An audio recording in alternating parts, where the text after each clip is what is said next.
Bonjour à tous, je suis ravi de vous retrouver. Finalement, vous êtes revenus. Alors, je vous avais quand même prévenu, je crois que aujourd'hui, ça allait être plus dur. Donc, j'espère que vous êtes en forme. Alors là, je rappelle quelques noms et photos de ceux qui ont été les constructeurs ou les inventeurs du formalisme quantique auquel on va consacrer cette séance. La question aujourd'hui, c'est d'essayer de comprendre pourquoi les quantas, qu'il s'agisse de lumière ou de matière, ont des comportements aussi étranges. Et finalement, ceux qui vont inventer le formalisme mathématique permettant de rendre compte de leur comportement, ce sont pour l'essentiel, même s'il y a quelques oublis dans ce tableau, Max Born, qu'il a représenté à un âge plus élevé que l'âge qu'il avait lorsqu'il a fait ses travaux les plus décisifs, Erwin Schrödinger, Louis de Broglie, Wolfgang Pauli, Werner Heisenberg, Georges Gamow, Paul Dirac, et puis quelques autres que je n'ai pas représentés, mais dont les noms sont peut-être un peu moins connus. Donc je rappelle que la dernière fois, on avait expliqué comment l'introduction du concept de quantum, ou de quanta de lumière, qui avait été avancé par Max Planck en 1900, a permis de comprendre pourquoi un corps qu'on chauffe ne contient pas une énergie infinie, ce qui était la prédiction faite par la physique classique. On a vu comment cette hypothèse des quantas permet d'empêcher que des modes de fréquence d'énergie trop élevés soient alimentés en énergie et donc conduisent à une explosion par accumulation d'énergie dans un corps noir. Alors, je vous avais expliqué ensuite que Einstein avait repris cette idée de Planck, il l'avait même prise au sérieux beaucoup plus que Planck lui-même. Planck avait en quelque sorte quantifié les échanges d'énergie entre la lumière et la matière. Et Einstein, dans son article sur l'effet photoélectrique en 1905, lui, il dit que non seulement les échanges d'énergie sont quantifiés, mais l'énergie elle-même est quantifiée. C'est-à-dire qu'une lumière monochromatique, donc de fréquence fixe, disons nue, est elle-même structurée en paquets d'énergie H nu. Et donc cette organisation, si on peut dire, de la lumière préexiste à tous les échanges qu'elle peut avoir avec la matière.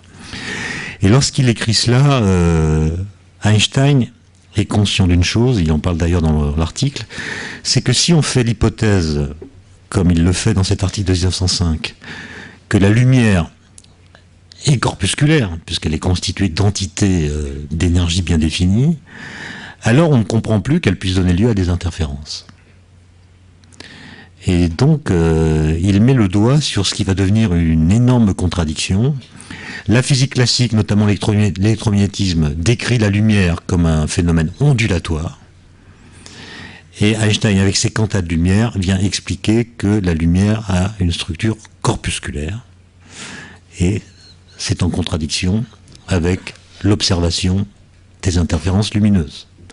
Donc Einstein dit, voilà, je conçois bien que ma nouvelle hypothèse ne permet pas de comprendre le phénomène d'interférence, mais je n'ai pas d'autre choix que celui-là si je veux comprendre l'effet photoélectrique.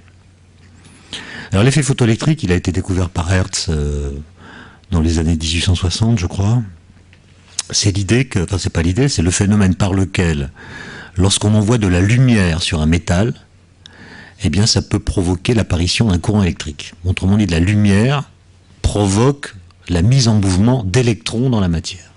D'où le terme effet photo-lumière électrique. On met en mouvement des électrons. Et ce phénomène était donc assez bien connu. Et puis en 1902, un physicien qui s'appelle Lennart a caractérisé l'effet photoélectrique d'une façon plus précise que ce qu'on avait pu faire auparavant. Et il a montré qu'il y avait un effet de seuil. C'est-à-dire que ça ne marche pas pour toutes les lumières. Quand par exemple vous envoyez de la lumière rouge sur un métal, il n'y a pas d'effet photoélectrique. Même si l'intensité de cette lumière est très grande. Vous pouvez prendre une source de lumière rouge extrêmement intense, ça ne déplace pas les électrons dans la matière. En revanche, si vous prenez une source de lumière bleue, ça fonctionne. Or ça, l'interprétation classique de la lumière ne permettait pas d'en rendre compte. Parce que du point de vue des équations de Maxwell, donc de la physique classique, le rouge et le bleu c'est pareil. Je veux dire, c'est avec la fréquence qui change, mais la description qu'on fait de l'onde en question est semblable.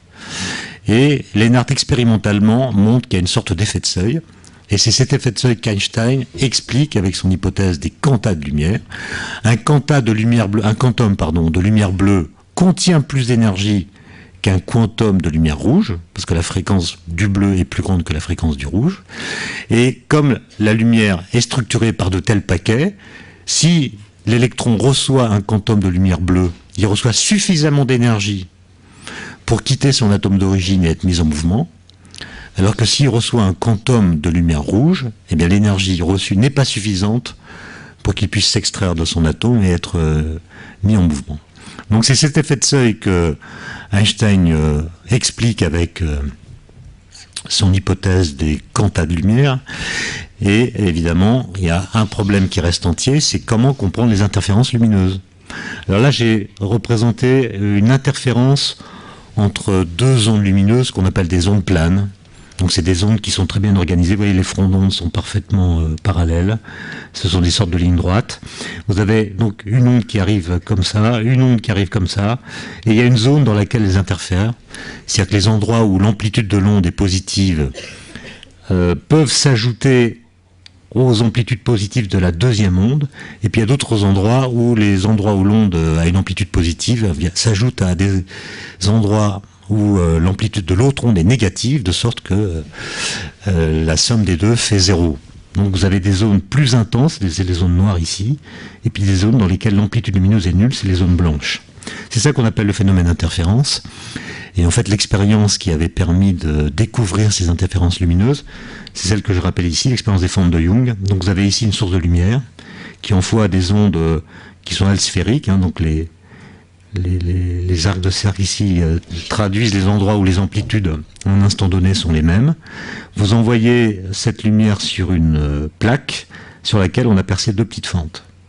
Donc il y a une partie de la lumière qui passe par la première fente et qui fait ce système d'ondes, une autre partie de la lumière qui passe par la deuxième fente qui fait ce système d'ondes, et dans la zone où les deux ondes se recouvrent, il y a des interférences qui font que si on met une plaque photo ici, à certains endroits on a de la lumière qui se dépose, ça fait ce qu'on appelle des franges de lumière, et puis à d'autres endroits on a des franges sombres dans lesquelles ou sur lesquelles la lumière ne peut pas aller.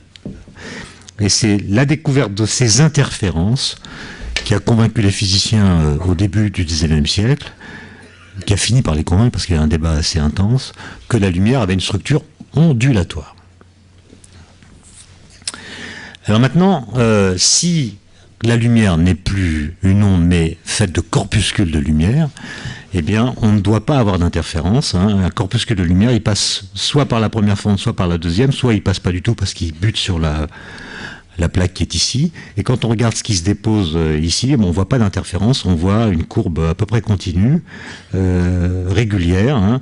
Il y a des zones où les corpuscules ont tendance à se déposer, c'est ceux qui sont dans le prolongement de l'un ou l'autre des deux trous, mais on n'a pas cette courbe d'interférence caractéristique des phénomènes ondulatoires.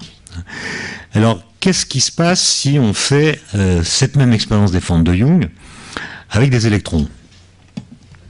Eh bien, avec des électrons, donc le dispositif c'est ça, on a une source d'électrons, on a deux fentes, enfin on a deux passages possibles pour les électrons, et puis ici on a un détecteur qui permet de mesurer la position sur laquelle viennent se déposer des électrons.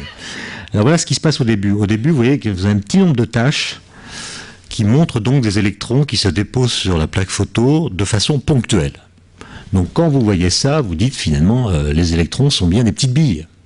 Parce que l'impression qu'ils laissent sur la plaque est une impression qui est localisée dans une zone très petite qui traduit donc un comportement corpusculaire.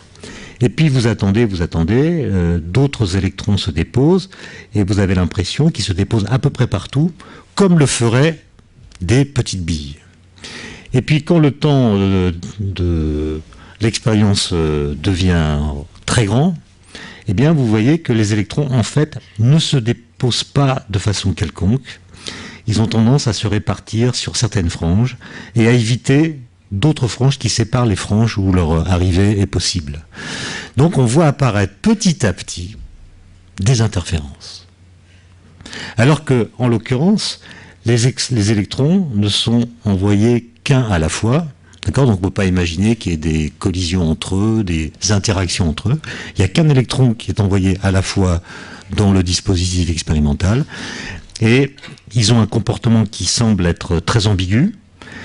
Leur impact est corpusculaire, et inviterait à dire que les électrons sont des corpuscules. Et en fait, ils ont un comportement ondulatoire, puisqu'il y a certaines zones qui sont interdites et d'autres qui sont autorisées.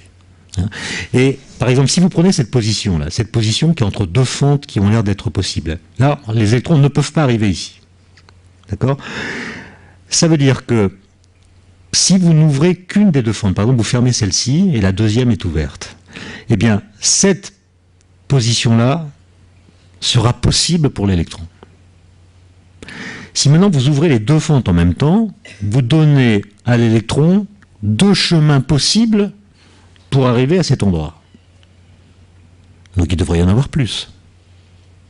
Le fait d'ouvrir la deuxième fente l'empêche d'arriver à un endroit où il pouvait arriver quand une seule des deux fentes était ouverte. Ça, c'est un truc de fou. Parce que si l'électron est un corpuscule, donc imaginez une petite bille, quand il arrive ici ou dans n'importe quel point de la plaque photo, soit il est passé à gauche, soit il est passé à droite. S'il est passé à gauche, que la fente de droite soit ouverte ou fermée n'a aucune importance.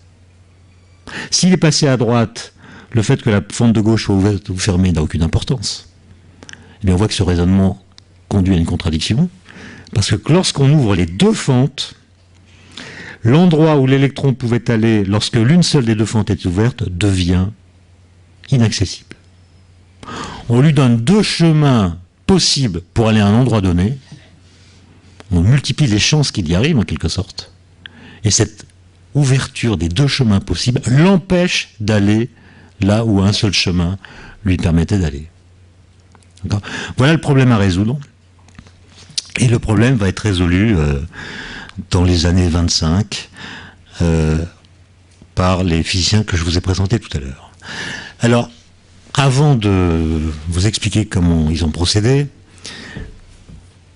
je voudrais vous présenter ce qu'on appelle le critère quantique, c'est-à-dire finalement, quand est-ce qu'on fait de la physique quantique et quand est-ce qu'on n'en fait pas?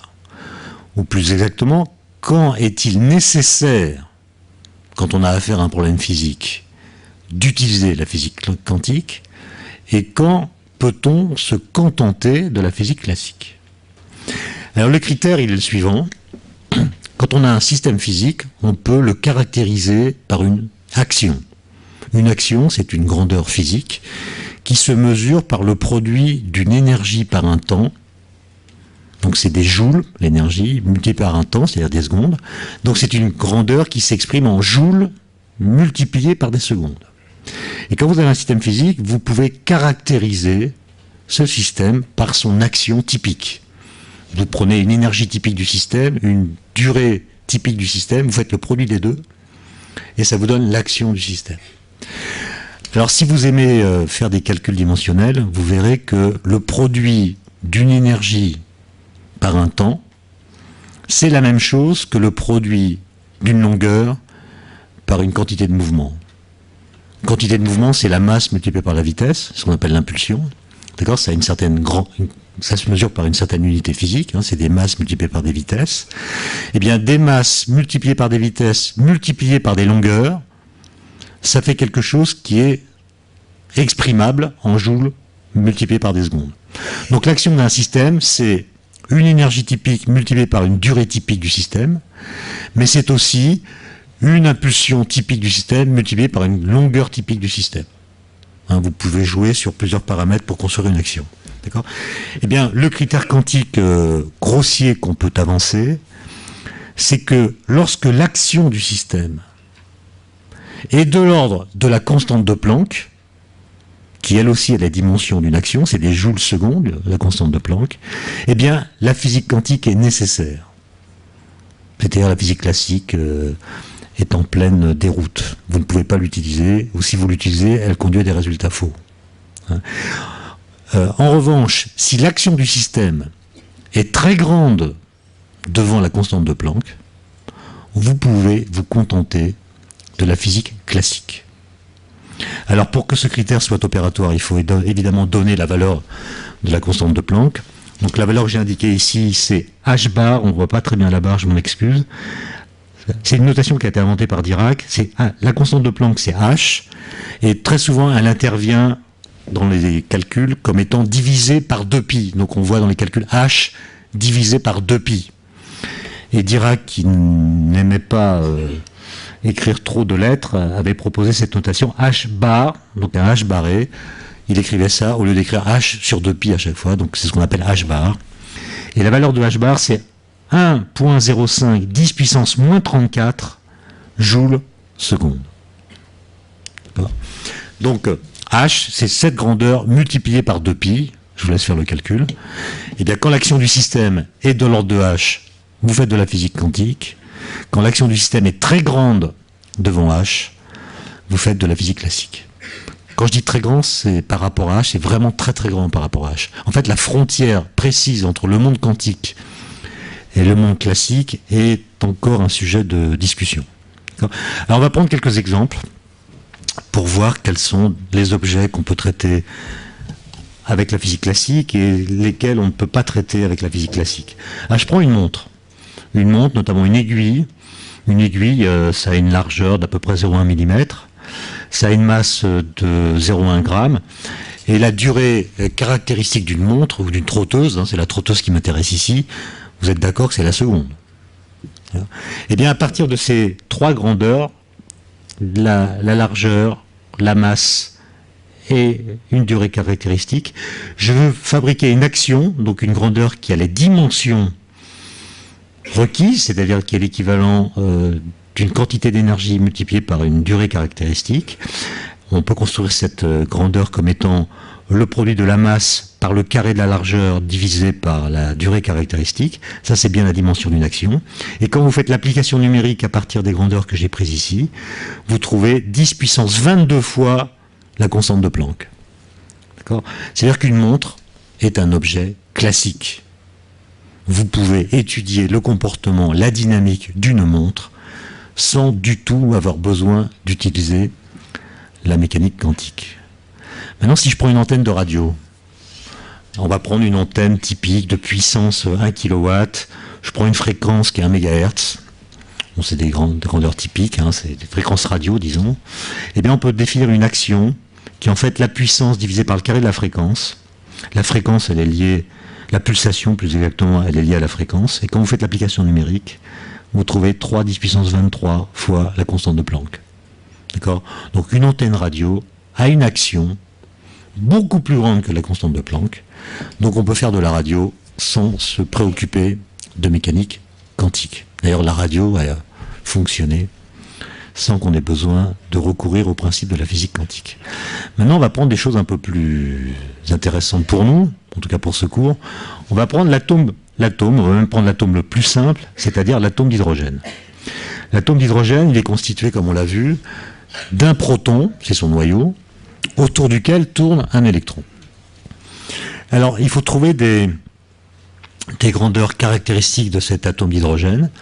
On va prendre comme grandeur ce qu'on appelle l'énergie d'ionisation. C'est-à-dire, c'est l'énergie qu'il faut donner à l'électron de l'atome pour qu'il quitte l'atome. Donc, l'électron est là, vous lui communiquez de l'énergie, et s'il est dans l'état de plus basse énergie dans l'atome d'hydrogène, il faut lui donner une énergie de 13,6 électronvolts. Ça, c'est l'unité d'énergie qu'on utilise quand on fait de la physique atomique. Et il va récupérer cette énergie, et ça va lui permettre de quitter le noyau auquel il était attaché. On va donc fabriquer un ion hydrogène, donc un proton tout seul, et l'électron, lui, va partir. L'atome aura été ionisé. Donc l'énergie caractéristique de l'atome d'hydrogène, ou de l'électron dans l'atome d'hydrogène plutôt, c'est 13,6 électronvolts qu'on peut convertir en joules.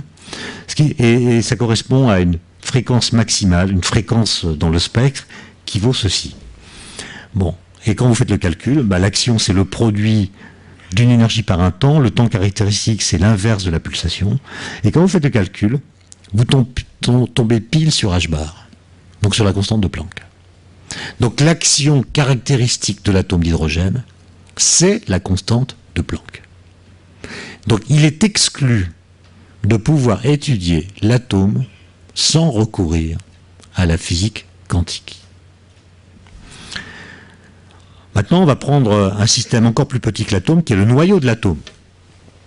Donc, l'énergie de liaison d'un nucléon, donc d'un proton ou d'un neutron dans un noyau, c'est à peu près 8 millions d'électronvolts. Hein. Donc, c'est beaucoup plus que l'énergie de liaison d'un électron dans l'atome. Hein. C'est 1 million de fois plus, typiquement. On peut le convertir en joules. On peut convertir en joules cette quantité d'énergie. D'accord ? La dimension d'un noyau, c'est ce qu'on appelle le Fermi, typiquement. Donc, c'est 10 puissance moins 15 mètres. C'est 1 millionième de milliardième de mètre. C'est donc en gros 100 000 fois plus petit que l'atome lui-même. Le noyau dans l'atome d'hydrogène a une dimension qui est en gros 100 000 fois plus petite que l'atome d'hydrogène lui-même, quand on met l'électron autour du noyau. D'accord ? La masse, c'est celle-ci. Et on peut définir une action qui a la bonne dimension, comme toujours. Et là encore, vous allez tomber pile sur la constante de Planck, avec les grandeurs que j'ai choisies là. Et ce qui veut dire que le noyau, comme l'atome, est un objet physique que vous ne pouvez pas espérer décrire sans recourir à la mécanique quantique. Donc si on prend les exemples que je viens de présenter, on a l'impression que la mécanique quantique s'applique au monde de l'infiniment petit, comme on dit, c'est-à-dire à l'atome et à tout ce qui est plus petit que l'atome, les particules. C'est vrai, mais, comme on le verra peut-être, il y a des systèmes macroscopiques qui sont quantiques. Par exemple, de l'hélium superfluide. 1 litre d'hélium superfluide, c'est quelque chose de macroscopique, et c'est complètement quantique. De la lumière laser, c'est quelque chose qu'on observe à l'échelle macroscopique, et c'est quantique. Donc, c'est plutôt ce critère-là qui sert à distinguer le domaine de validité de la physique quantique du domaine de validité de la mécanique classique. Mais en gros, quand on va aller vite, on dit que la physique quantique s'applique à l'échelle des atomes, des molécules et des particules.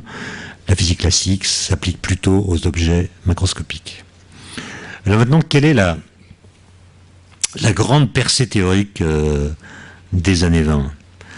C'est que, comme on l'a vu avec l'exemple des interférences de tout à l'heure, un objet quantique, c'est-à-dire par exemple un électron ou un photon, ce ne sont pas des corpuscules, parce que si c'était des corpuscules, il n'y aurait pas d'interférence. Ce ne sont pas non plus des ondes, parce que si c'était des ondes, l'impact sur une plaque photo ne serait pas un impact ponctuel. Une onde, c'est délocalisé dans l'espace. Donc là, on voit des impacts ponctuels qui signifient que les objets quantiques ne sont pas des ondes. Bref, un objet quantique, ça n'est ni une onde, ni un corpuscule. Souvent on dit c'est l'un et l'autre. Non, c'est ni l'un, ni l'autre. Comment est-ce qu'on les représente ? Eh bien, dans un premier temps, on va s'amuser à jouer avec l'idée qu'ils ressemblent quand même à des ondes. L'argument, c'est que petit à petit, comme on l'a vu dans le dessin précédent, les électrons, même s'ils ont un impact ponctuel, qui semble désigner un comportement corpusculaire, petit à petit, ils reconstruisent des interférences. Leur impact successif reproduit des interférences. Donc dans cette expérience, il y a quelque chose, on ne sait pas très bien quoi, qui ressortit au registre ondulatoire. Alors, finalement, quelle est la propriété qu'ont les ondes et que n'ont pas les corpuscules ? Ben, la propriété qu'ont les ondes et que n'ont pas les corpuscules, c'est que les ondes sont capables de s'ajouter entre elles, à condition évidemment qu'elles soient du même type. Prenez par exemple des ondes qu'on peut fabriquer en agitant un bâton à la surface d'une eau calme. Donc vous agitez un bâton et ce mouvement va produire des ondes qui vont se propager à la surface de l'eau et qui sont des ondes concentriques. Elles partent du point d'agitation et puis elles constituent des cercles qui s'écartent petit à petit. Si maintenant vous prenez un deuxième bâton que vous agitez à un autre endroit de la surface de l'eau, ça va produire un deuxième système d'ondes concentriques partant d'un point différent. Si maintenant vous agitez les deux bâtons en même temps, vous allez produire deux systèmes d'ondes Et si vous souhaitez calculer l'amplitude de la vague en un point donné de la surface de l'eau, vous allez l'obtenir en ajoutant l'amplitude de la première onde, celle qui vient du premier point, à l'amplitude de la deuxième onde qui vient du deuxième point. Donc en tout point de la surface de l'eau, l'amplitude d'oscillation va être égale à un instant donné à l'amplitude de la première onde plus l'amplitude de la deuxième onde. D'accord? Donc les ondes sont capables de s'ajouter entre elles. C'est ce qu'on appelle le principe de superposition. Deux ondes du même type sont capables de s'ajouter entre elles. C'est d'ailleurs ce phénomène qui explique les interférences qu'on a vues tout à l'heure. Alors, il faut évidemment que les ondes en question soient du même type. Deux ondes acoustiques sont capables de s'ajouter, deux ondes électromagnétiques sont capables de s'ajouter, etc. On ne peut pas ajouter une onde électromagnétique à une onde acoustique. Il faut qu'elles soient du même type. Autrement dit, la propriété qu'ont les ondes, la propriété qui les caractérise, c'est le fait qu'elles sont capables de s'ajouter entre elles. Bon. Alors, comment est-ce qu'on va utiliser cette idée? Eh bien, vous êtes d'accord que... Enfin, je ne sais pas si vous êtes d'accord, mais j'espère que vous serez d'accord avec moi si je vous dis que deux électrons, quels qu'ils soient, où qu'ils soient, dans quelque système physique auquel ils appartiennent, ont des propriétés communes. Par exemple, tous les électrons de l'univers ont la même masse. Tous les électrons de l'univers ont la même charge électrique. Et c'est d'ailleurs cette identité entre leurs propriétés principales qui les définit comme électrons. D'accord? Donc à partir du moment où je dis qu'une particule est un électron, cette seule phrase spécifie tout un registre de propriétés de la dite particule. D'accord? Et ces propriétés qui caractérisent les électrons sont donc les mêmes pour tous les électrons. Et puis il y a d'autres propriétés qui peuvent varier d'un électron à un autre électron. J'ai dit tout à l'heure, tous les électrons ont la même masse, très bien, mais est-ce qu'ils ont la même énergie? Non. Quand vous prenez par exemple les électrons dans l'atome d'hydrogène, on a vu qu'il y en a qui sont en bas du spectre, ils ont donc peu d'énergie, puis il y en a d'autres qui sont en haut du spectre, ils ont plus d'énergie. Donc tous les électrons n'ont pas la même énergie. Tous les électrons de l'univers n'ont pas la même vitesse. Tous les électrons de l'univers n'ont pas la même position. Ils n'ont pas non plus le même spin. On reviendra sur cette propriété tout à l'heure. Bref, il y a un certain nombre de... Enfin, ils n'ont pas tous la même direction pour le spin. On verra cette subtilité tout à l'heure. Autrement dit, les électrons ont en commun certaines propriétés qui les définissent comme électrons. Et puis, il y a d'autres propriétés qui varient d'un électron à un autre électron.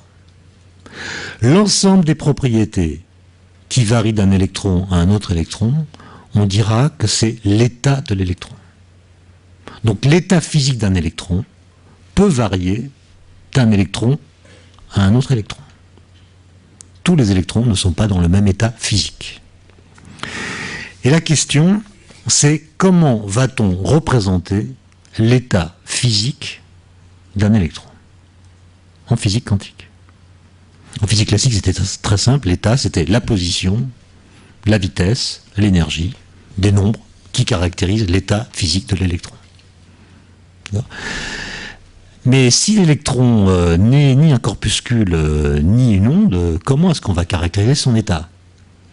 La caractérisation de l'électron en physique classique, si on considère que c'est une petite bille, ben on le caractérise par des nombres réels, l'un pour désigner la vitesse, l'autre pour désigner la position, le troisième pour l'énergie, et on en fait une sorte de corpuscule. On vient de voir que l'électron n'était pas un corpuscule. Donc cette façon de procéder ne fonctionne plus. Et là où les pères fondateurs de la physique quantique ont été vraiment géniaux, c'est-à-dire je ne sais même pas comment ils ont fait, c'est de dire que dans un premier temps, on va généraliser le principe de superposition de la mécanique ondulatoire. Ça consiste à dire que quel que soit le système physique que je considère, qu'il soit quantique ou classique, peu importe. N'importe. C'est quoi ce bruit-là? Il y a un oiseau dans la salle ou c'est juste un téléphone? Bon, peu importe. Quel que soit le système physique qui m'intéresse, je décide de représenter ces différents états physiques possibles par des entités mathématiques capables de s'ajouter entre elles. Autrement dit, je fais comme si, dans un premier temps, mes particules avaient un comportement ondulatoire, puisque je leur applique le principe de superposition qui est caractéristique des ondes. Je sais que ce ne sont pas des ondes, mais je fais comme si c'était des ondes. Donc voilà, ce que je dis, c'est les différents états physiques d'un système. Alors je vais prendre un électron pour que on ait un exemple en tête. Donc je prends un électron, il a plusieurs états physiques possibles. Je décide de représenter ces différents états physiques par des entités mathématiques. Alors je vais les noter A, B, C, etc. Donc il y a plusieurs états possibles. Il y a un premier état qui est A, un deuxième état qui est B, un troisième état qui est C. Par exemple, A, c'est l'électron dans l'état de basse énergie dans l'atome d'hydrogène. B, c'est un état d'énergie intermédiaire. C, c'est l'état de plus haute énergie. Bon, voilà, par exemple, 3 façons de représenter ces états. Et la seule chose que j'impose à ces entités mathématiques, c'est la chose suivante. Si A et B sont 2 états possibles du système, A plus B est aussi un état possible du système. C'est le principe de superposition. Ça veut dire, pour reprendre l'exemple de l'atome d'hydrogène, si l'électron peut être dans l'état de plus basse énergie, et puis s'il peut être aussi dans l'état de plus haute énergie, eh bien il peut être aussi dans un état qui est la somme de l'état de plus basse énergie et de l'état de plus haute énergie. Est-ce que ça veut dire qu'il a une énergie moyenne, comprise entre A et B? J'en sais rien. D'accord? Mais simplement, j'ai généralisé le principe de superposition. Et puis il y a une deuxième condition, c'est que si A est un état possible du système, A multiplié par une constante quelconque, un nombre complexe quelconque, est aussi un état possible du système. Ça, c'est une façon de traduire le fait que si j'ai un système d'ondes, par exemple à la surface de l'eau, ben, l'amplitude de cette onde peut être multipliée par 2, par 3, sans problème. D'accord? Alors, peut-être qu'il y en a parmi vous qui ont fait un peu de mathématiques au lycée. Et en fait, ces 2 contraintes-là définissent en mathématiques ce qu'on appelle un espace vectoriel. C'est-à-dire un espace vectoriel, c'est un espace, un ensemble si vous préférez, dans lequel la somme de 2 éléments est un élément de l'espace, et puis quand vous prenez un élément et que vous le multipliez par un nombre, ça fait encore un élément. Donc, quand vous prenez avec un élément et que vous le multipliez par un nombre, ça fait quelque chose qui est encore dans l'espace vectoriel en question. Et quand vous ajoutez 2 vecteurs, ça fait encore un vecteur. D'accord? Donc ça, c'est un truc absolument fondamental. Le fait d'avoir décidé de représenter les états des systèmes physiques par des entités capables de s'ajouter entre elles signifie ou impose que les états des systèmes physiques vont désormais être représentés par des vecteurs, c'est-à-dire par des éléments d'un espace vectoriel. D'accord? Et on va d'ailleurs les appeler des vecteurs d'état. Vecteurs parce qu'ils font partie d'un espace vectoriel, d'état parce qu'ils servent à caractériser l'état physique des systèmes. D'accord? Donc si je reviens à l'exemple de mon électron, un électron dans l'atome d'hydrogène, ou plutôt l'électron de l'atome d'hydrogène, aura un état physique représenté par un vecteur d'état. D'accord? Ça c'est quelque chose d'assez fascinant. Moi il m'a fallu personnellement beaucoup de temps pour comprendre que le principe de superposition, c'était le principe fondamental de la physique quantique. C'est vraiment le truc fondamental. C'est là qu'est la révolution. Et il m'a fallu peut-être 10 ans pour le comprendre. En réalité, je suis un esprit lent parce que j'ai lu il n'y a pas très longtemps le livre que Paul Dirac a écrit en 1928, qui s'appelle, je crois qu'il s'appelle Les principes de la mécanique quantique, je crois. Je ne suis plus très sûr du titre, mais enfin peu importe. Et vous verrez, page 3 de ce livre, écrit en 1928, Paul Dirac écrit « La raison pour laquelle la physique quantique ne pourra plus jamais être ramenée à la physique classique est le principe de superposition. » Donc ce qui m'a fallu 10 ans pour comprendre à la fin du XXe siècle, lui, il l'avait compris en 1928, alors que la mécanique quantique était à peine formulée. Donc ça vous dit, ça vous montre par comparaison ce qu'on appelle un génie. Alors, là où c'est plutôt un non-génie. Bon. Je fais une petite parenthèse là. Vous voyez que là, mine de rien, on vient de décider que les états physiques des systèmes allaient être représentés dans un espace mathématique abstrait. Techniquement, on appelle ça un espace de Hilbert. Donc les vecteurs d'état où les états physiques des systèmes seront représentés par des vecteurs d'état d'un espace de Hilbert.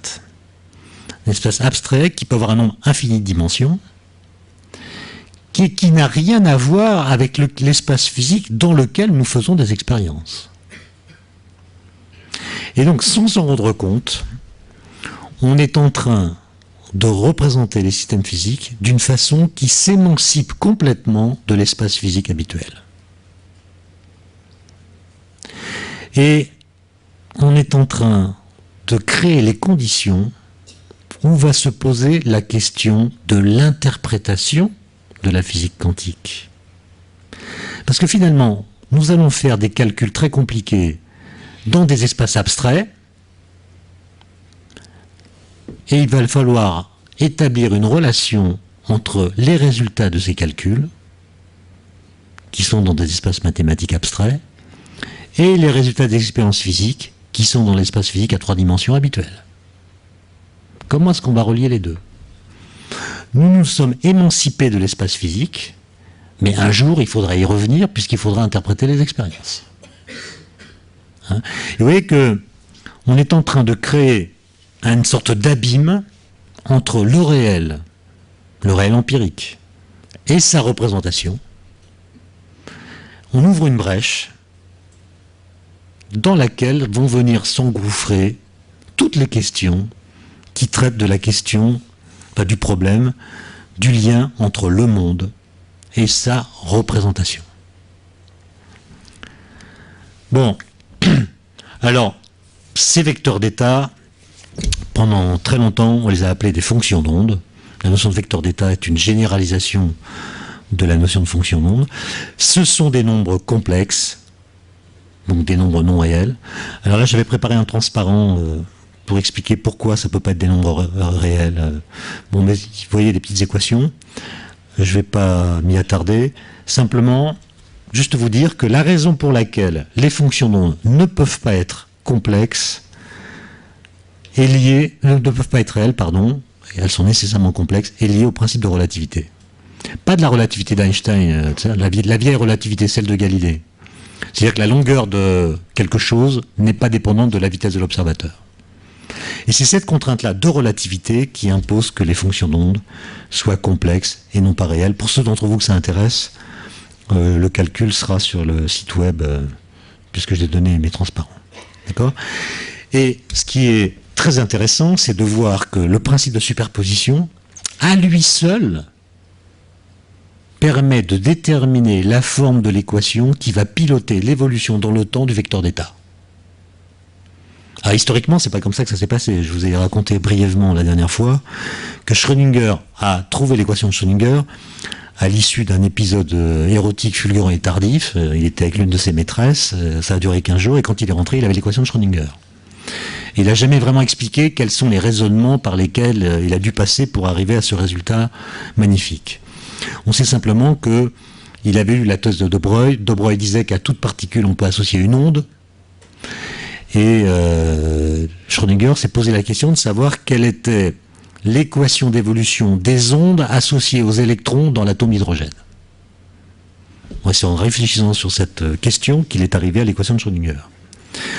Mais en fait, on peut retrouver l'équation de Schrödinger par d'autres moyens, plus logiques si vous voulez, qui ne font pas appel au genre d'expérience existentielle vécue par Schrödinger, en utilisant simplement le principe de superposition que je viens d'évoquer. D'accord ? Le principe de superposition, ça veut dire que les mathématiques qu'on va utiliser en physique quantique, grosso modo, c'est ce qu'on appelle l'analyse linéaire. Bon, je ne rentre pas dans les détails, mais il y a un travail qui a été fait par un physicien américain qui s'appelle Feynman, qui a eu le prix Nobel en 1965, qui a montré une chose vraiment incroyable. Il a montré que si on postule l'homogénéité de l'espace, c'est-à-dire vous postulez que tous les endroits de l'espace sont équivalents pour les lois physiques. Vous postulez aussi l'isotropie de l'espace, c'est-à-dire toutes les directions dans l'espace sont équivalentes. Il n'y a pas de direction particulière, privilégiée, dans laquelle les lois physiques seraient différentes de ce qu'elles sont dans les autres directions.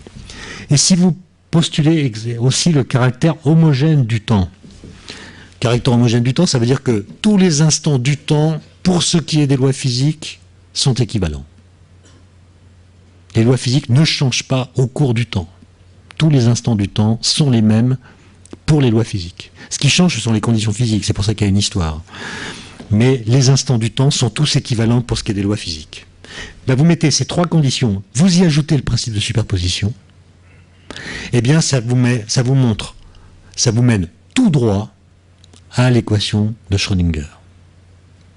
Donc elle a une structure logique, si vous voulez. Homogénéité de l'espace, homogénéité de isotropie de l'espace, homogénéité du temps et principe de superposition, ça vous amène à l'équation de Schrödinger. C'est-à-dire, mon psi, c'est ABC, c'est-à-dire c'est le vecteur d'état d'un système, il dépend de la position et du temps. D'accord ? Ben, ce vecteur d'état, il évolue au cours du temps, donc là il y a une dérivée par rapport au temps, d'une façon qui est pilotée par cette équation. Là c'est le terme d'énergie cinétique, là c'est le terme d'énergie potentielle. Je ne vais pas entrer dans les détails, c'est juste pour vous la montrer une fois. D'accord ? Ça c'est ce qu'on appelle l'équation de Schrödinger, énoncée donc à la fin de 1925. D'accord ? Elle permet de faire beaucoup de choses. Par exemple, elle permet de calculer le spectre de l'atome d'hydrogène. C'est-à-dire, vous rentrez dans le terme de potentiel, le potentiel que subit un électron dans un atome d'hydrogène, et en faisant des calculs, vous aboutissez à l'ensemble de toutes les valeurs de l'énergie qu'un électron peut prendre dans l'atome d'hydrogène. Vous avez vu aussi des énergies qui sont réparties sur des... Je vous avais montré, je vais revenir peut-être rapidement sur le spectre. Voilà le spectre de l'atome d'hydrogène. Donc, voilà les niveaux d'énergie possibles pour l'électron. Donc l'équation de Schrödinger vous permet de calculer la valeur de ce niveau, la valeur de ce niveau, la valeur de ce niveau, etc. L'ensemble de toutes les valeurs possibles. Et elle vous dit que quand l'électron passe de ce niveau, par exemple, à celui-ci, elle émet un photon de fréquence nue donné par cette relation. Donc le photon a une énergie qui emporte la différence d'énergie entre le niveau de départ et le niveau d'arrivée. D'accord ? Et l'équation de Schrödinger permet de calculer précisément toutes ces valeurs possibles qu'un électron peut avoir dans l'hydrogène. Donc, si vous voulez, il y a un succès expérimental. Vous avez une équation, et puis expérimentalement, vous êtes capable de mesurer toutes les fréquences émises ou absorbées par l'atome d'hydrogène, et vous voyez que le calcul est conforme aux expériences. Un deuxième truc, c'est ce qu'on appelle l'oscillateur harmonique. On peut résoudre l'équation de Schrödinger pour l'oscillateur harmonique. C'est un gros ressort et on montre que les énergies possibles pour un oscillateur harmonique ne sont pas quelconques, elles sont quantifiées, un peu comme sont quantifiées d'une autre façon, mais elles sont quantifiées quand même et le calcul a été fait. On peut aussi déduire du principe de l'équation de Schrödinger le principe d'indétermination de Heisenberg, qu'on appelle aussi le principe d'incertitude. Alors là, j'ai mis entre parenthèses gare aux vulgates. Parce qu'on trouve beaucoup trop de livres qui disent que le principe d'incertitude de Heisenberg signifie qu'on ne peut pas connaître simultanément la position et la vitesse d'une particule. Vous avez déjà entendu ça? D'accord? J'ai même lu un livre de culture générale pour les élèves qui préparent le concours d'entrée à l'ENA, et pour qu'ils puissent briller dans les dîners mondains, on leur explique le principe d'incertitude de Heisenberg. Et il est défini comme je viens de vous le dire. On ne peut pas déterminer ou connaître simultanément, avec une grande précision, la position et la vitesse d'une particule. Sous-entendu, une particule a une position et une vitesse bien définies, mais à cause de la méchante mécanique quantique qui ne veut pas que nous connaissions complètement le réel, nous ne pouvons pas les connaître ensemble. Autrement dit, cette formulation sous-entend que la mécanique quantique, par le biais de ce principe d'incertitude, nous empêche de connaître toutes les propriétés qu'ont les particules, en l'occurrence leur vitesse et leur position. Évidemment, c'est un contresens absolu. Parce que la physique quantique vous dit qu'une particule n'est jamais un corpuscule. Donc, la physique quantique ne dit jamais que le vecteur d'état d'une particule permet de lui assigner en même temps une vitesse et une position. D'accord?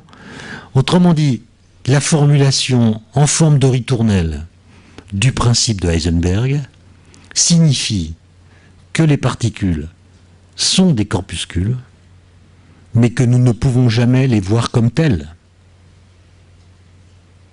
Alors que la mécanique quantique dit les particules quantiques ne sont jamais des corpuscules. C'est autre chose. Et si vous voulez les caractériser par des attributs classiques qui spécifient justement l'état d'un corpuscule, la vitesse et la position, un grain de sable, il a une vitesse et une position, d'accord? Donc si vous voulez caractériser une particule quantique par des attributs classiques, eh bien vous tombez sur une sorte de contradiction qui vient du fait que la physique quantique n'est pas la physique classique. Et que les objets que la physique classique avait permis d'identifier n'ont pas d'écho dans le formalisme de la physique quantique. Donc, ce que dit, j'insiste là-dessus parce qu'il y a trop d'erreurs qui sont propagées, les particules quantiques, ne les imaginez pas comme des petits points, comme des corpuscules, les particules quantiques ne sont jamais des particules classiques. Et à vouloir les caractériser comme des particules classiques, on tombe dans des contradictions. D'accord? Donc, le principe de Heisenberg vous dit simplement que les concepts classiques ne peuvent pas être utilisés dans n'importe quelle condition pour caractériser l'état d'une particule quantique. Autre principe qui, lui, n'est pas complètement déduit de l'équation de Schrödinger, c'est ce qu'on appelle le principe d'exclusion de Pauli, qui a été donc découvert par Wolfgang Pauli en 1925. C'est l'idée que deux électrons, par exemple, ne peuvent pas être dans le même état physique. C'est un principe d'exclusion. Donc, un électron dans un atome d'hydrogène, par exemple, il peut avoir un certain état. Si vous prenez un autre atome dans lequel il y a plusieurs électrons qui tournent autour du noyau, eh bien, il est impossible que deux électrons de cet atome soient dans le même état physique et donc soient représentés mathématiquement par le même vecteur d'état. Il faut qu'il y ait au moins une petite différence entre deux vecteurs d'état. Ils ne peuvent pas donc partager le même vecteur d'état. Et cette exclusion, ce principe d'exclusion, s'applique à certaines particules et ne s'applique pas à d'autres particules. Les particules auxquelles le principe d'exclusion de Pauli s'applique, on les appelle des fermions, du nom d'un physicien italien qui s'appelait Fermi. Donc fermion, c'est le nom fabriqué à partir de Fermi. Et ce sont des particules qui ont un spin demi-entier, on verra ce que ça veut dire tout à l'heure. Donc parmi elles, on trouve l'électron. L'électron est un fermion. On trouve le proton. On trouve les quarks. On trouve les neutrons, etc. Et puis il y a d'autres particules qui ne sont pas contraintes par le principe d'exclusion de Pauli. Autrement dit, elles peuvent être à plusieurs dans le même état quantique. Et celles-là, on les appelle des bosons. Du nom d'un physicien indien qui s'appelait Bose, B-O-S-E. Et parmi ces particules, on trouve les photons, les gluons, etc. Alors, elles ont des comportements collectifs complètement différents. Les fermions sont des particules qui, parce qu'elles ne peuvent pas être dans le même état quantique, ont des comportements un petit peu individualistes. Car elles ne peuvent avoir que des états physiques différents des états physiques des autres particules du même type. Donc les fermions ont tendance à se singulariser. Alors que les bosons, eux, ont un comportement grégaire. Ils peuvent être très nombreux dans le même état quantique. Ce qui donne lieu à la manifestation de propriétés très spectaculaires, comme l'effet laser. Dans un rayonnement laser, tous les photons sont dans le même état quantique. C'est ce qui donne au laser son intensité, etc. La superconductivité ou la superfluidité sont des états qu'on observe à l'échelle macroscopique, dont l'explication tient simplement dans le fait que l'hélium 4, l'hélium superfluide, est un boson. Donc il a un spin entier qui lui permet d'échapper au principe d'exclusion de Pauli, qui permet donc à ces atomes d'être tous dans le même état quantique, ce qui donne lieu à la superfluidité, etc. Donc d'un point de vue collectif, ils ont des comportements très différents. Les fermions obéissent à une loi statistique qu'on appelle la statistique de Fermi-Dirac, et les bosons obéissent à une autre loi statistique qu'on appelle la statistique de Bose-Einstein. Alors, si on veut faire des analogies avec les comportements humains, c'est un peu compliqué, parce que les êtres humains sont des fermions, car ils veulent se distinguer les uns des autres, mais leur façon de se distinguer est tellement partagée qu'ils se comportent en fait comme des bosons. D'accord ? Donc c'est compliqué. Leur désir d'être des fermions les fait ressembler à des bosons. Ils veulent un blue jean comme tout le monde. Alors il y a un petit détail qui fait voir que le blue jean n'est pas le même que celui du voisin. Mais comme en général on ne voit pas le détail, on a l'impression que c'est le même blue jean pour tout le monde. L'effet tunnel. Alors l'effet tunnel, c'est un truc très important. Parce que c'est Georges Gamow, que j'ai montré en photo tout à l'heure, qui en 1926 a appliqué l'équation de Schrödinger à une situation physique particulière et a montré qu'elle permettait de comprendre ce qu'on appelle la radioactivité bêta. La radioactivité alpha. Vous savez que les noyaux très lourds, les noyaux qui contiennent beaucoup de protons et de neutrons, donc uranium et autres, sont des noyaux qui, lorsqu'ils ont trop d'énergie, s'en débarrassent. C'est ce qu'on appelle la radioactivité. La radioactivité, c'est le moyen qu'ont les noyaux qui contiennent trop d'énergie de se débarrasser de leur excédent d'énergie. En fait, ils ont la peau du ventre trop tendue, d'accord, et la radioactivité permet de détendre un petit peu leur peau trop tendue. Et leur façon de faire, c'est d'envoyer dans l'espace des particules alpha. C'est-à-dire des noyaux d'hélium. Une particule alpha, c'est un noyau composé de 2 protons et de 2 neutrons. Ce sont donc des noyaux d'hélium 4. Hélium, c'est 2 protons dans le noyau. Il y a 2 neutrons en plus, ça fait 4 nucléons au total. Donc hélium, 2 protons, 4 parce qu'il y a 4 nucléons. Donc ils envoient des noyaux d'hélium 4 dans l'espace. Donc ils se libèrent d'une partie de leur contenu en termes de protons et neutrons. Et en fait ça, classiquement, c'est impossible. C'est impossible parce que si vous imaginez que les particules alpha préexistent à l'intérieur du noyau, elles sont emprisonnées dans un puits de potentiel, comme on dit, qui est lié aux forces nucléaires qui subissent avec les autres nucléons présents dans le noyau. D'accord ? Donc il faut imaginer que les particules alpha dans le noyau, elles sont prisonnières, elles ne peuvent pas sortir. Parce qu'il y a des barrières de potentiel, des sortes de vraies barrières, si vous aimez les métaphores, qui les empêchent de sortir. Et elles n'ont pas assez d'énergie pour passer au-dessus des barrières. Alors, comment est-ce qu'on imagine leur comportement ? C'est ce que fait Gamow en 1926. Il faut imaginer qu'elles sont donc dans une boule.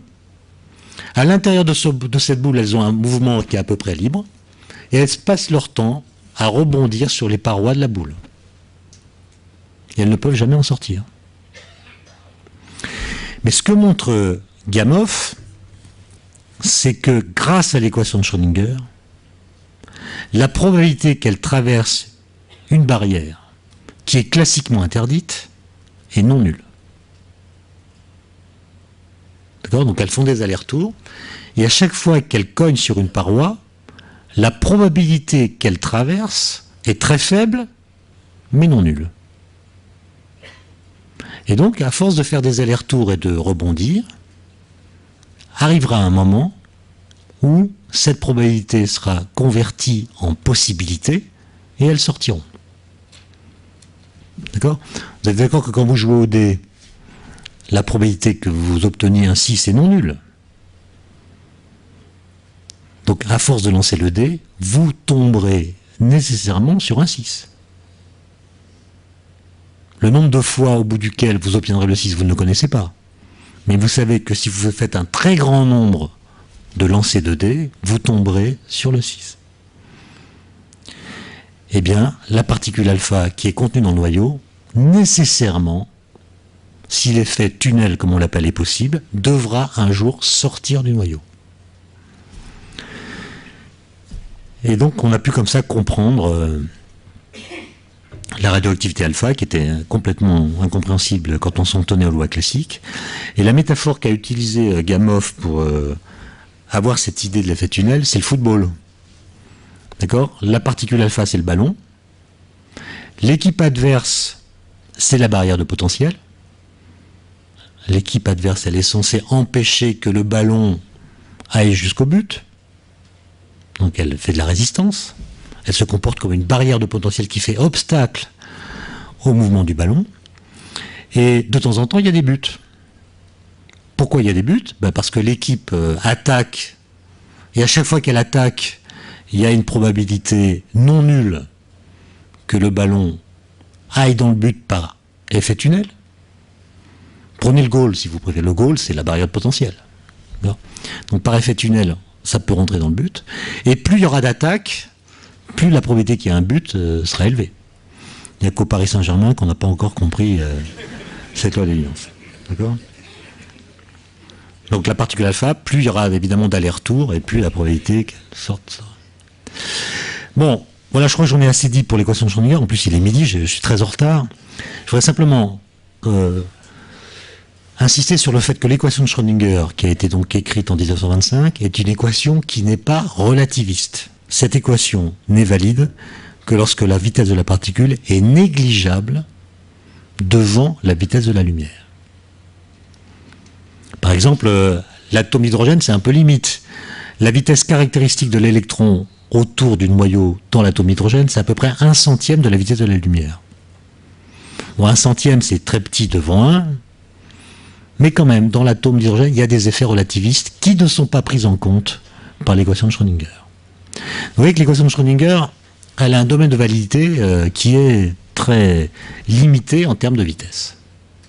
Et il faut avoir ça en tête pour éviter les extrapolations abusives. Hein. Et donc, dans les années 28, les physiciens se sont posé la question de savoir si on pouvait trouver une équation qui soit à la fois quantique et relativiste. Et il faut bien en trouver une. Parce que dans le rayonnement cosmique, par exemple, vous avez des particules qui traversent l'atmosphère, qui forment ce qu'on appelle le rayonnement cosmique. Ces particules sont des particules. Donc on doit les traiter par la physique quantique. Mais elles sont très rapides. Vous savez qu'il y a des muons, par exemple, qui traversent l'atmosphère à des vitesses très proches de la vitesse de la lumière. Donc ces particules-là ne peuvent pas être décrites par l'équation de Schrödinger, puisque celle-ci est limitée aux situations que je viens de préciser. Et donc il faut trouver un formalisme qui soit à la fois quantique et relativiste pour pouvoir décrire les particules qui vont très vite, comme celle du rayonnement cosmique. Donc les gens ont travaillé, et celui qui a trouvé la bonne percée, c'est Paul Dirac, qu'on a vu en photo également, à l'issue d'un travail dont j'aimerais bien vous parler, mais j'ai pas le temps, mais je me contenterai de dire que c'était un travail époustouflant, la façon dont il a trouvé l'équation quantique et relativiste qu'il publie en 1928. Et il se rend compte que ce mariage de la physique quantique et de la relativité donne naissance à 2 enfants. Le premier, c'est l'antimatière. Le deuxième, c'est le spin. C'est-à-dire que quand vous faites le mariage physique quantique et relativité, et si en plus vous croyez à l'impossibilité des voyages dans le temps, c'est ce qu'on appelle la causalité, l'existence des antiparticules devient nécessaire. C'est-à-dire qu'il prédit l'existence d'une antiparticule associée à l'électron, de même masse que lui, mais de charge électrique opposée. Donc en 1931, après 3 ans de travail, Dirac prédit l'existence de ce qu'on appelle aujourd'hui le positron, qui est l'antiparticule de l'électron. Et le positron, comme vous le savez, a été découvert dans le rayonnement cosmique peu de temps après, en 1932, par un physicien américain qui était alpiniste, qui avait monté une chambre de Wilson au sommet du mont Pasadena pour mesurer le rayonnement cosmique, et il a vu des traces de particules qui allaient dans l'autre sens que les traces habituelles et qui étaient courbées par le champ magnétique et qui portaient une charge opposée à celle de l'électron. Il avait découvert le positron. Donc, mécanique quantique plus relativité conduit à la prédiction de l'existence de l'antimatière. Et puis il y a une autre propriété des particules qui découle directement de ce mariage, qui est le spin. Le spin. Alors, je comptais vous en parler beaucoup, mais je crains qu'on n'ait pas vraiment le temps. Le spin, en anglais ça veut dire tourner, c'est un moment cinétique, donc c'est quelque chose qui mesure l'état de rotation de l'objet en question. Donc, c'est un moment cinétique intrinsèque porté par les particules. Alors en physique classique, donc chez Newton, le moment cinétique d'un objet est lié à son état de rotation. Plus l'objet est massif et à une vitesse donnée, plus son moment cinétique sera élevé, et plus il tourne vite, et plus son moment cinétique est élevé. Mais le fait qu'une particule porte un spin suggère qu'elle se comporte comme une petite toupie qui tourne sur elle-même. C'est l'image qu'on a en tête, hein. Donc un électron serait une petite toupie, et c'est la rotation de cette toupie sur elle-même qui donnerait à l'électron son spin. Ce que je vous demande, c'est d'abandonner complètement cette image. Parce que quand vous faites le calcul, vous imaginez que l'électron est une petite toupie de taille égale à son rayon classique, eh bien, vous vous rendez compte que le spin qu'il porte, si cette image était bonne, nous obligerait à conclure que l'électron tourne à sa périphérie à une vitesse qui est plus grande que la vitesse de la lumière. Donc si vous avez une image de l'électron comme une sorte de toupie qui tourne à toute vitesse, eh bien vous violez, sans le savoir, la théorie de la relativité. Ce qui n'est pas recommandé quand on est amateur. D'accord ? Donc, ce que je vous demande, c'est d'admettre une sorte de phrase paradoxale qui peut-être n'a pas de sens. Le spin apparaît comme le moment cinétique d'un objet où rien ne tourne. Donc je vous laisse réfléchir là-dessus. Ça a été démontré par un physicien américain qui s'appelle Eugène Wigner, qui était d'ailleurs le beau-frère de Dirac.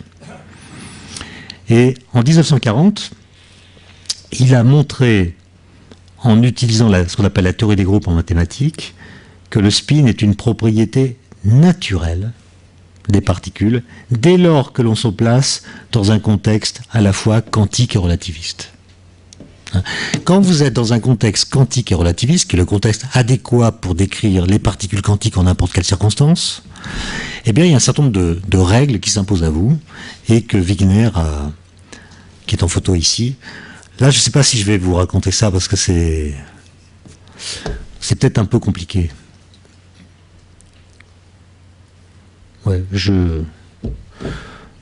écoutez, j'en ai très peu dit par rapport à ce que je voulais dire, et si j'attaque ce transparent, j'attaque les questions de l'interprétation, qui sera le sujet de la semaine prochaine, donc je préfère m'arrêter là et puis essayer de dire les compléments dans les réponses aux questions que vous voudrez bien me poser. Je vous remercie.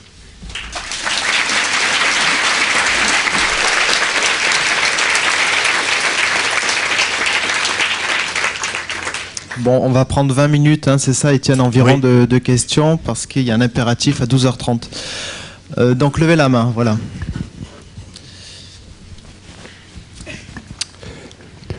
Pour détendre l'atmosphère, pouvez-vous nous dire la signification quantique du chat qu'on voit sur les diapos? Ça, c'est le chat Schrödinger. C'est le chat Schrödinger dont on parlera la prochaine fois, qui a été utilisé par Schrödinger comme canular illustrant ce qui était à ses yeux l'aberration de l'interprétation canonique de la physique quantique. Donc en fait, le chat de Schrödinger, c'est Schrödinger lui-même, qui était un type qui a vécu toute sa vie dans un état superposé. C'est-à-dire, il était allemand, mais il pensait en allemand et écrivait en anglais. Il était physicien, mais se prétendait philosophe. Il était amoureux de plusieurs femmes en même temps, ce qui le mettait dans un état quantique superposé quasi permanent. Et le chat de Schrödinger est un chat dont on verra qu'il est lui aussi dans un état superposé. Et comme Schrödinger se détestait lui-même, il avait une sorte de haine de lui-même, qu'il a transposé en haine de son propre chat. On verra, c'est une histoire compliquée. Bien, allô ? Je peux parler là, oui. J'ai le micro, donc j'en profite pour vous poser deux questions. La première, c'est une question basique. Je ne sais plus si Einstein n'a jamais cru à la physique quantique ou si c'était simplement à son début. Donc, primo, pourquoi Einstein, a priori un génie, n'a-t-il pas cru à De Broglie, à des expériences, à une explication pourquoi il y avait des interférences et puis en même temps le phénomène de corpuscule? Donc, primo. Et deuxio, la question plus essentielle et qui, je ne voudrais pas déflorer votre conférence de la semaine prochaine. Vous avez dit un peu, à mon avis, ça m'a laissé un petit peu sur ma faim, mais peut-être que c'était un teasing que vous avez fait. Vous avez dit que le principe, l'espace de Hilbert n'avait aucun rapport avec la réalité. Or, il me semble quand même, si j'ai bien compris, que c'est quand même la réalité, la physique quantique. Voilà, merci. Merci pour ces deux questions. La première... Effectivement, j'y répondrai la prochaine fois, mais je conteste votre formulation. Vous dites Einstein n'a jamais cru à la physique quantique. C'est du moins ce que vous avez lu ou entendu. Si, Einstein n'a jamais contesté l'efficacité opératoire de la physique quantique. Autrement dit, Einstein n'a jamais dit la physique quantique est fausse. Jamais. Il a toujours dit qu'il était même stupéfait de son efficacité opératoire, c'est-à-dire de l'exactitude des prédictions qu'elle permet de faire. Ce qu'il a écrit en 1935, c'est un article dans lequel il se pose la question de savoir si la mécanique quantique est complète. C'est-à-dire, est-ce qu'elle nous dit tout ce que nous sommes en droit d'attendre de la description d'un état physique? Ça sera le sujet de la prochaine fois. Autrement dit, ce que conteste Einstein, ça n'est pas la physique quantique. Ce qu'il conteste, c'est l'interprétation qui est faite à cette époque-là par les tenants de ce qu'on appelle l'école de Copenhague, donc Niels Bohr et tous les autres. C'est l'interprétation de la physique quantique qui conteste. Alors, on verra ça la prochaine fois, on verra pourquoi il la conteste. Parce qu'elle lui apparaît scandaleuse, et il reprendra d'ailleurs des arguments que défendront également Schrödinger ou bien De Broglie. Donc là-dessus, il était en phase avec Schrödinger et De Broglie, qui eux non plus n'acceptaient pas l'interprétation de Copenhague, comme on l'appelle, de la physique quantique. Votre autre question, c'est les espaces de Hilbert. Je n'ai pas dit que l'espace de Hilbert n'avait rien à voir avec la réalité. D'abord parce que je ne sais pas ce que c'est que la réalité. Je dis simplement que les espaces de Hilbert, qui sont des espaces mathématiques, ne sont pas l'espace physique dans lequel nous faisons les expériences. Ça veut dire que pour comprendre ce qui se passe, disons, dans la réalité, si vous tenez absolument à utiliser ce mot, c'est-à-dire dans l'espace physique à 3 dimensions que nous habitons, pour comprendre ce qui se passe dans la réalité, il faut invoquer des structures mathématiques qui ne sont pas dans cette réalité. D'accord ? Donc il faut doubler ou dédoubler le monde empirique d'un autre monde qui permet de le comprendre. C'est tout ce que j'ai dit. Maintenant, vous pouvez dire que la réalité, c'est la somme ou la réunion, au sens de la théorie des ensembles, de l'espace physique à 3 dimensions et des espaces de Hilbert qui permettent de décrire ce qui se passe dans cet espace physique à 3 dimensions. Mais le mot réalité, on le verra surtout la prochaine fois, est un mot qu'il faut manier avec précaution, comme une bouteille de soda débouchée. Bonjour monsieur, j'ai une question, j'aimerais revenir sur... Je ne vois pas les gens qui posent des questions, oui, mais c'est pas grave. Okay. J'aimerais revenir sur le mariage entre la physique quantique et la relativité, donc qui fait partie des préoccupations, je pense, actuelles, notamment dans le cadre de l'unification des interactions fondamentales. J'ai assisté il y a quelques années à une interprétation originale, une conférence de Laurent Notal, qui utilisait en fait un autre outil mathématique, les fractales, pour essayer de tenter, et qui a sorti un bouquin très intéressant là-dessus, d'expliquer cette union possible entre physique macroscopique et microscopique en quelque sorte. Il présentait des résultats intéressants à l'époque. Je voulais savoir qu'est-ce qu'il en était aujourd'hui et si cette interprétation vous paraît un petit peu décalée, quelles sont les autres tentatives comme le boson de Higgs ou des choses comme ça. Merci. Bon, j'ai l'impression que vous mélangez plusieurs choses, hein. Quand on parle de mariage entre physique quantique et relativité, il faut préciser les choses. Est-ce que vous parlez du mariage entre physique quantique et relativité restreinte? Ou est-ce que vous parlez du mariage entre physique quantique et relativité générale? Vous savez que la relativité restreinte, c'est la théorie d'Einstein de 1905, qui est une nouvelle théorie de l'espace et du temps, qui était une théorie universelle au sens où elle s'applique à la description de toutes les interactions en physique. C'est une théorie cadre, si vous voulez. C'est une nouvelle théorie de l'espace et du temps dans laquelle viennent s'inscrire nos descriptions de la force électromagnétique, des forces nucléaires et de la gravitation.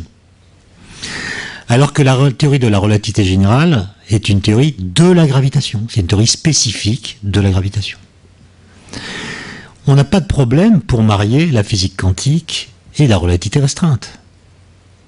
C'est le travail de Dirac que j'ai évoqué, qui a été un peu plus formalisé dans ce qu'on appelle aujourd'hui la théorie quantique des champs. La théorie quantique des champs, elle propose ce mariage physique quantique relativité sans le moindre problème. La théorie quantique des champs est à la base du modèle standard de la physique des particules aujourd'hui. Le problème que nous avons, c'est le mariage physique quantique relativité générale.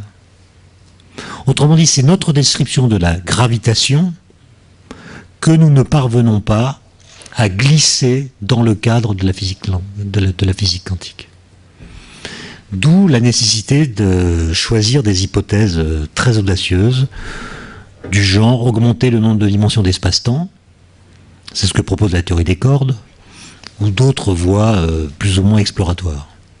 Alors la théorie de Notal, elle visait à tenter cette unification en utilisant le concept d'espace-temps fractal. Bon. Et l'argument que Laurent Notal avançait, c'était de prendre acte du principe de superposition, plutôt du principe de Heisenberg. Il utilise le principe de Heisenberg pour montrer qu'à petite échelle, la structure de l'espace-temps est une structure fractale. Hein, l'espace-temps n'est plus l'espace-temps lisse et continu de la relativité restreinte, ça devient quelque chose qui est rendu topologiquement chaotique par le biais de la mécanique quantique.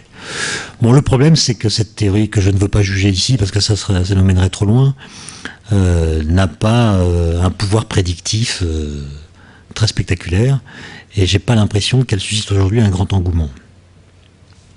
Le boson de Higgs dont vous avez parlé n'a rien à voir avec ce débat. Vous nous avez expliqué que les particules sont des concepts mais ce ne sont pas des objets, ne sont pas des corpuscules, et qu'on ne peut pas se les figurer. Vous nous l'avez dit la semaine dernière aussi, mais je vous reposerai une question qui a été posée la semaine dernière, mais un peu autrement. Quand est-ce qu'un ensemble de particules devient une corpuscule? Vous nous avez montré le niveau mathématique, c'est-à-dire quand on est de l'ordre de grandeur de la constante de Planck. Bon, je ne reviens pas là-dessus, mais est-ce qu'il y a une explication de la frontière, une explication entre guillemets physique, hein, quand ces particules qui sont, on ne sait pas quoi, entre les ondes et les corpuscules, enfin on ne sait pas très bien ce que c'est, enfin moi je ne me représente pas très bien ce que c'est, quand et comment est-ce qu'un ensemble de particules comme ça devient quelque chose de tangible dans notre compréhension? Alors, il y a deux choses à dire pour tenter de répondre à votre question. La première chose, c'est qu'une particule ne devient jamais un corpuscule. Voilà. Alors, un ensemble de particules ne devient jamais un corpuscule non plus. Je vous rappelle qu'un corpuscule, c'est un objet de taille nulle. Donc un ensemble de particules ne devient jamais un corpuscule. Par contre, un ensemble de particules peut devenir un objet que la physique classique peut décrire. Autrement dit, un ensemble de particules quantiques peut devenir un objet classique. C'est-à-dire un objet dont l'état physique peut être décrit tel que la physique classique le fait d'habitude, en lui attribuant une position bien définie, une vitesse bien définie, etc. Alors, le chat de Schrödinger dont on parlera a été inventé par Schrödinger pour montrer que justement, il y avait ce problème que vous posez. Si les particules sont quantiques, et si, donc, elles ne sont pas des corpuscules, et si un chat est formé de particules quantiques, comment se fait-il que le chat ne soit pas quantique ? Comment se fait-il qu'un chat soit bien localisé dans l'espace? Et pour reprendre des exemples plus inertes, comment se fait-il que cette table soit localisée dans l'espace? Alors qu'elle est constituée d'atomes qui ne sont pas localisés dans l'espace, ou qu'on les a des états quantiques indéterminés. Alors la réponse à cette question, on ne l'a que de façon partielle, et depuis à peu près une dizaine d'années. C'est ce qu'on appelle la théorie de la décohérence. La théorie de la décohérence vous dit que quand vous avez un objet macroscopique qui contient donc un grand nombre de particules, un grand nombre de degrés de liberté, comme on dit, en fait, il est constamment couplé à son environnement. L'environnement, c'est pas l'environnement au sens des partis écologistes. L'environnement, c'est tout ce dans quoi baigne cet objet. Donc le vide quantique, s'il est là, la lumière, les molécules d'air, etc. Et cet environnement ne cesse pas d'agir sur le système et de l'obliger à perdre sa cohérence. Donc cette théorie de la décohérence nous explique pourquoi les objets macroscopiques se comportent comme des objets classiques. Mais évidemment, elle ne fait pas disparaître le scandale de la superposition au niveau microscopique.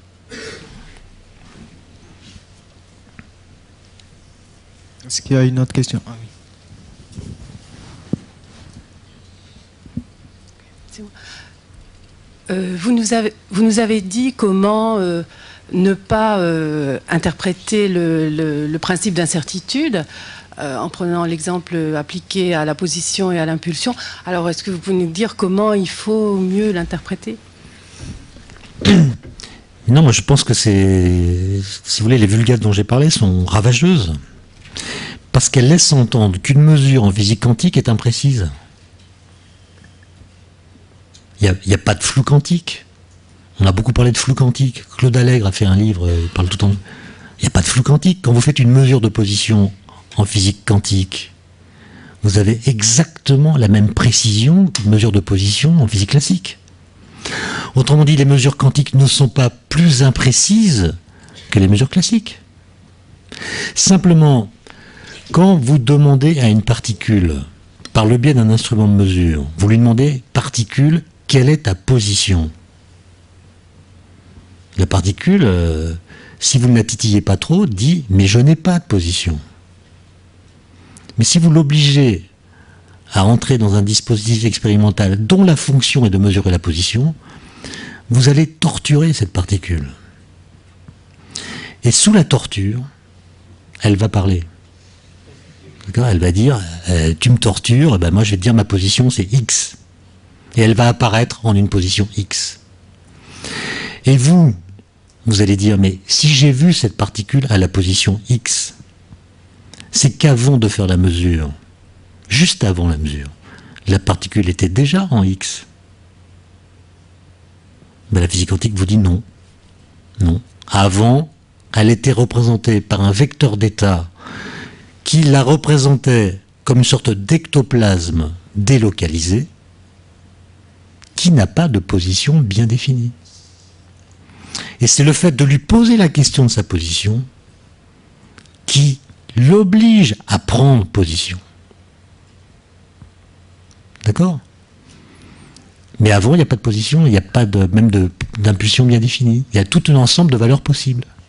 Et c'est le fait de faire la mesure qui, parmi toutes les valeurs possibles, va actualiser une valeur particulière parmi toutes celles qui étaient a priori possibles. C'est comme les sondages pour les élections. La plupart des Français n'ont pas d'avis sur les présidentielles. D'accord ? La plupart d'entre nous, on flotte, on est dans une superposition quantique intégrale. Entre les 2, les 3, les 4, je ne sais pas combien vous en prenez, mais on est tous en train de... nous sommes des chats de Schrödinger électoraux. Tous. D'accord ? Mais quand il y a un sondeur qui s'amène, il vous pose les questions qui vous obligent à prendre position. Parce que votre position elle est tellement subtile, vous oscillez, vous hésitez, il y a du bon, il y a du mauvais, vous n'êtes pas encore déterminé.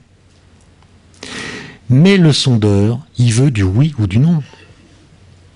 D'accord ? Et il vous oblige à prendre position alors que vous n'avez pas de position.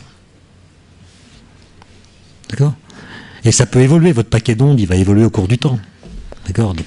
Donc construire une campagne électorale ou un choix de candidat sur des sondages faits 1 an avant, c'est un délire. Enfin, je ferme la parenthèse, parce que c'est pas le sujet, mais je veux dire, il faudrait que les gens apprennent un peu plus de mécanique quantique pour être moins victimes des sondages. J'ai une question ici sur le modèle, les modèles. Lors de l'établissement de l'équation de Schrödinger, il y avait un très joli modèle que j'avais vu, c'est un déplacement sur une ellipse, peut-être complètement refermé pour l'atome d'hydrogène, et puis pour le spin, c'était une sorte de vortex qui expliquait justement qu'il n'y avait pas de mouvement, tout en ayant un moment cinétique. Qu'est-ce que c'est devenu là, ces très beaux modèles de 1930 à peu près? Mais quand c'est beau, c'est pas forcément vrai. C'est-à-dire l'espèce de principe platonicien selon lequel il y aurait identité entre le beau, le vrai et le bien a été battu en brèche.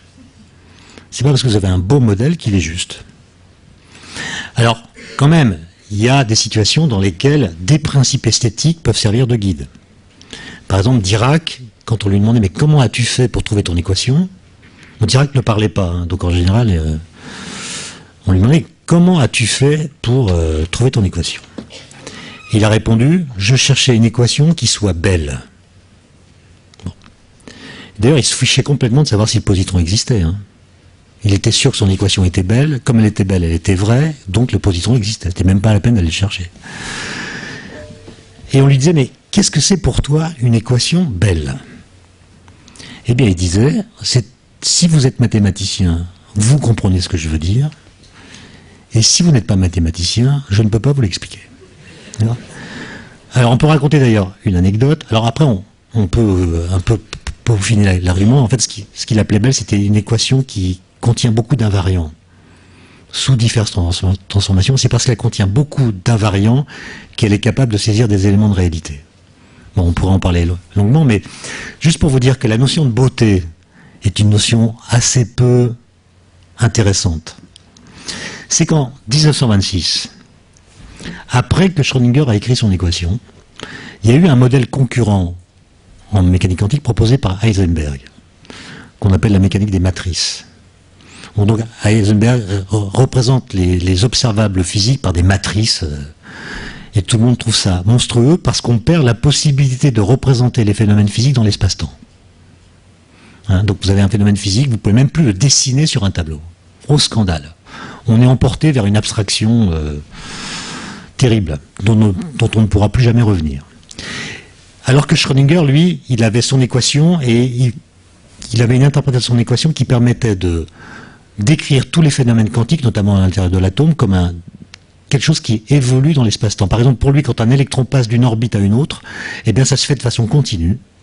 Hein, c'est les ondes associées aux électrons qui se déplacent et qui emmènent l'électron depuis sa position initiale jusqu'à une position finale. Donc il y avait une picturabilité possible des phénomènes quantiques. Alors que chez Heisenberg, plus du tout. Pendant 6 mois, ils se sont écrits des lettres très méchantes. Schrödinger disant à Heisenberg, c'est quoi ces matrices, c'est horrible, ta théorie est un scandale, etc. Et Heisenberg répondant que le modèle de Heisenberg était un modèle monstrueux. Jusqu'à ce qu'ils se rendent compte, notamment grâce à l'aide de Dirac, que les deux formalismes, celui de Heisenberg et celui de Dirac, étaient parfaitement équivalents physiquement. C'est-à-dire qu'ils conduisaient aux mêmes prédictions pour les résultats des expériences.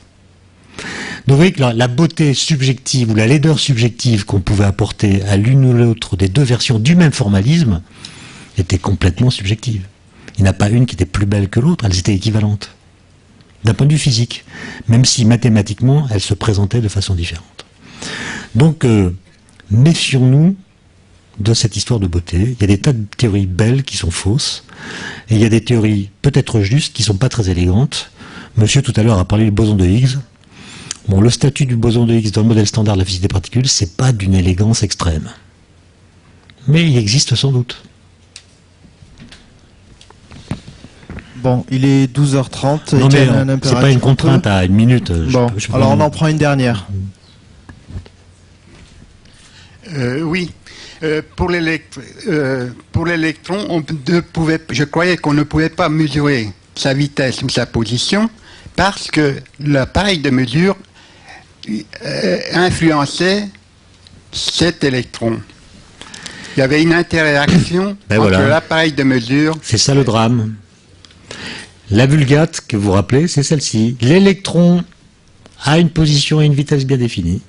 On fait une mesure.